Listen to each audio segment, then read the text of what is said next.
আজকে হিন্দু আর মুসলমানের রাজনীতির ক্ষেত্রে ভাগ করতে আসে, তাদের 2026-এ এই এলাকা বিধানসভা হারোয়া বুড়াপুর কুলটির লক্ষ্যে আপনারা তাদের মঞ্চে উঠে যাওয়ার করার ধরে বলবে এরা পবিত্র হিন্দু পবিত্র ভূমি, এরা আমাদের সংগ্রামের মাটি।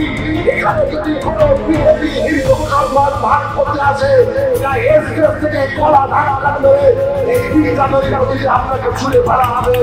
26-এর নির্বাচনের দিনক্ষণ ঘোষণা হয়নি এখনো, তার আগেই পারদ চড়ছে রাজনীতিতে। হারোয়ার কুলটি এলাকায় শুক্রবার সন্ধে এসআইআর-এর বিরুদ্ধে একটি প্রতিবাদ সভার আয়োজন করা হয়। সেই প্রতিবাদ সভায় বিজেপিকে এভাবেই আক্রমণ করেন হারোয়ার দাপুটে তৃণমূল নেতা তথা হারোয়া পঞ্চায়েত সমিতির সহসভাপতি আব্দুল খালেক মোল্লা। সভায় উপস্থিত ছিলেন হারোয়া ব্লক তৃণমূলের সভাপতি ফরিদ জামাদার সহ বেশ কয়েকজন তৃণমূলের কর্মী।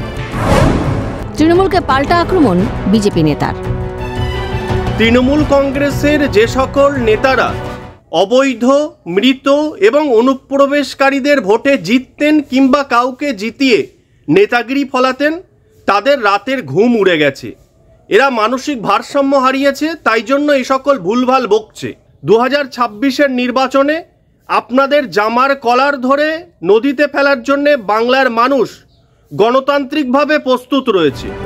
বিজেপিকে নিশানা করে নিজের বক্তব্যে অনড় থেকে সাফাই দিলেন তৃণমূল নেতা আব্দুল খালেক মোল্লা। বললেন, চক্রান্তকারী বিজেপিকে মিনাখা থেকে বার করা হবে।